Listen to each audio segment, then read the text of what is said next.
Nah ini Mas Bambang, ini mobil yang sudah kita produksi. Ya. Luar biasa, Porsche. Ya. Ini jadinya ya Pak? Iya, betul. Contohnya yang tadi proses itu, Ya. ini yang Ya. ini. Luar biasa. Ini tipenya apa nih Pak kalau boleh lebih detail? Apa kelebihan dari mobil ini? 356. 356. Ya. Ini memang untuk sport, untuk balap ya Pak? Di zamannya itu? Iya, ini memang aslinya mobil balap karena pakai aluminium. Ya, kalau yang normal sih steel ya. Tapi ini aluminium. Jadi memang ada yang tipe aluminium yang dipakai untuk balapan. Gitu. Ini kecepatannya sampai berapa sih Pak? Ya kalau di anunya sih aslinya sih bisa sampai 200 ya. 200 km. Saudara, ini ya. Jadi kali kita lihat dari betul-betul dari awal ya Pak ya, kita cuma memastikan pemirsa bahwa betul-betul dari sebuah blueprint, dari gambar kita buat sedemikian rupa, kemudian secara detail akhirnya sampai sebuah proses ini jadi, sampai proses pengecatan dan segala macam, termasuk interiornya Pak. Ya, ya semua kita buat sendiri. Ya. Wah, bisa. Baik, wah kayaknya perlu dicoba nih Pak. Coba. Ya. Hidup nggak sih Pak? Nah ini penasaran saya. Jangan-jangan nggak hidup lagi Pak ya. Ya. Coba nih Pak.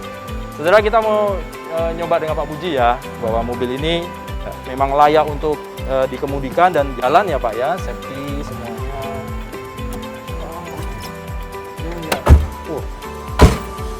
Ini interiornya persis betul ya Pak ya? Ya, kita usahain sedekat mungkin. Ya.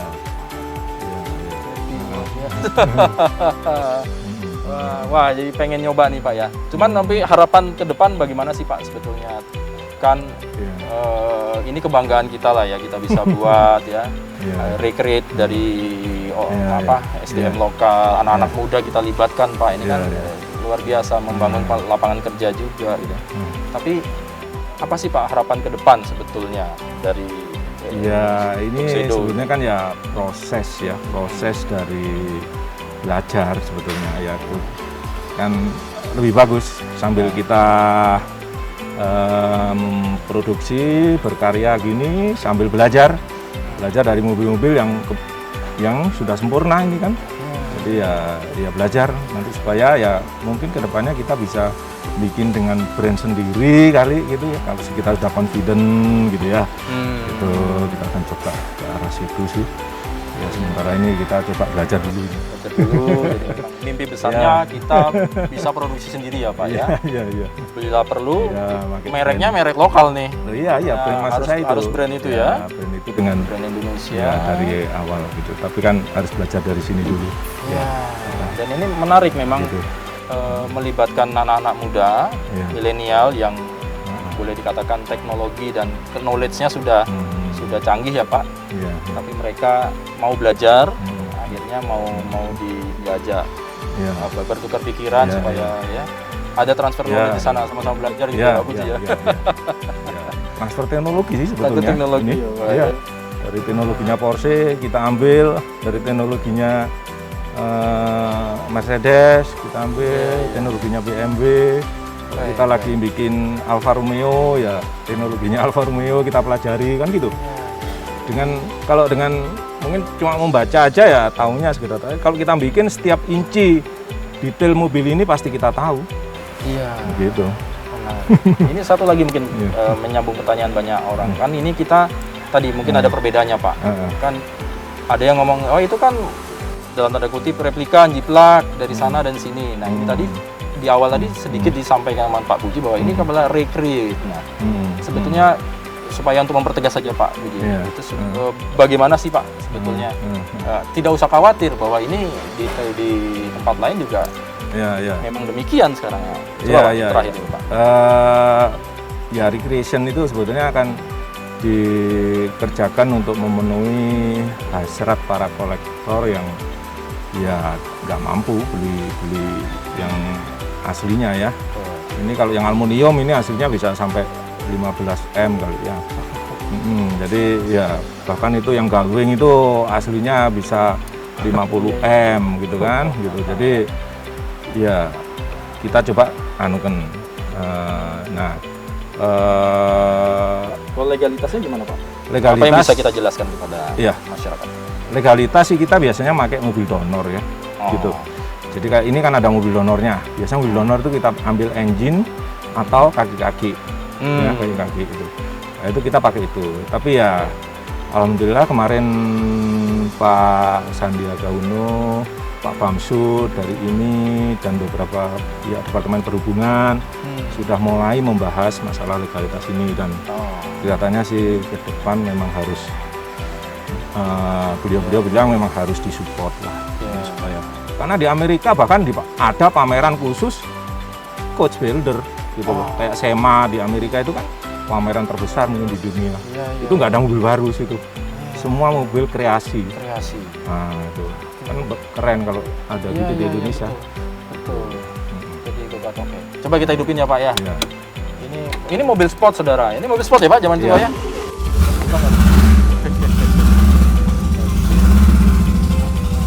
Lampunya hidup ya Pak ya. Ya. Ini juga wiper ya. Kebayang. Ya. Oke, kita maju pelan-pelan Pak.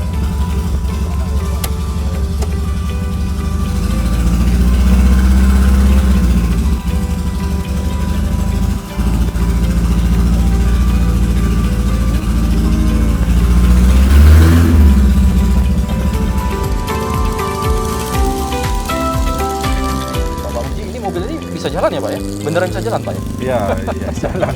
1000 kilo ini jalan. Oh sudah 1000 kilo ya, baik. Jadi ini di zamannya atau ini boleh dikatakan Porsche jenis 356 ini ada mobil sport zaman itu Pak ya? Iya, mobil sport pertama yang diciptakan oleh Ferdinand Porsche. Ferdinand Porsche. Setelah dia menciptakan VW. Ya, sebelum ini kan dia bikin VW. Nah, ini mobil pertama. Wah, jadi ini mesinnya pun mobil ini pakai mesin apa Pak? Ya sama kayak yang dibuat oleh Ferdinand Porsche. Ferdinand Porsche waktu itu bikin ini ngambil mesinnya VW, dimodifikasi dikit. Nah ini kita pakai VW. Jadi kuatannya berapa cc Pak? Kalau aslinya dulu pertama kali dia nyiptakan di 1300, naik sampai 1500. Jadi kita ini sekarang ini kita pasang 1700. 1700 ya. Kencang juga, lumayan ya Pak. Baik. Kalau kita bicara untuk inilah Pak ya, anak muda, kemudian ini kan boleh dikatakan kebanggaan kita lah ya Pak. Tadi kan Pak Puji bilang transfer knowledge untuk anak-anak muda. Apa sih harapan Pak Puji kepada anak-anak muda yang terutama di dunia otomotif nih Pak ya? Ini apa sih Pak yang ingin disampaikan? Ya menurut saya sih jangan selalu berpikiran bahwa ya lulus terus duduk di belakang meja pegang komputer kan gitu sekarang rata-rata anak muda kantoran. Nah, ya kan nggak harus itu. Kalau semuanya ke situ kantor kan penuh. Iya. Dan negara nggak, ya menurut saya sih nggak maju-maju. Kita harus belajar jadi negara produsen. Karena seperti dalam sejarah negara yang kuat itu adalah negara produsen, bukan negara dagang.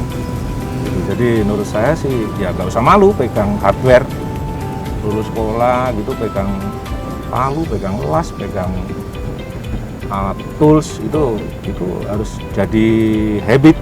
Iya. Menurut saya gitu. Saya sih mulai dulu habit saya gitu. Ya jadi nggak canggung kan? Kalau anak-anak sekarang kan canggung. Lulus sekolah ya namanya mindsetnya masih ya namanya gitu. obeng jangan-jangan nggak tahu. Gitu kan. Gitu, jadi memang ya. ini peluangnya besar ya Pak ya. Iya. Depannya jadi supaya anak muda juga tertarik untuk ini bahwa ini nggak main-main kalau bisnis ini memang bisa jalan. Industri kita buat tadi ya Pak. Mimpi besar kita punya brand sendiri. Ya, kemudian teknologi nggak apa-apa kita adaptif kan ya Pak. Ya sudah zaman sekarang sih sudah biar. Dulu dalam otomotif dikembangkan. Iya. Baik, terima kasih Pak Puji Handokom. Ya, semoga sukses selalu untuk sama-sama Mas. studionya Terima kasih. dan memang melibatkan anak muda lebih banyak lagi ini supaya knowledge atau teknologi pengetahuan terhadap otomotif ini tidak hilang Pak, ya kan? Studio ini kita berharap bahwa kebanggaan kita sebagai bangsa Indonesia untuk selalu belajar tentang teknologi-teknologi yang bagus terkait dengan otomotif, akhirnya kita juga bisa bisa membuat atau memproduksi. Mimpi besar kita adalah putra bangsa bisa membuat brand mobil yang luar biasa, teknologinya bagus, yang kita adaptif dari teknologi dari manapun itu. Semoga tetap bangga terhadap produk Indonesia, dan yang paling penting anak-anak muda dilibatkan untuk ke depan jadi menguasai dunia otomotif di negaranya sendiri. Sampai jumpa, terima kasih atas kebersamaan Anda dalam Sapa Redaksi On Location di studio Tuxedo, studio automobil ini. Saya mengakhiri Sapa Redaksi On Location. Sampai jumpa, terima kasih.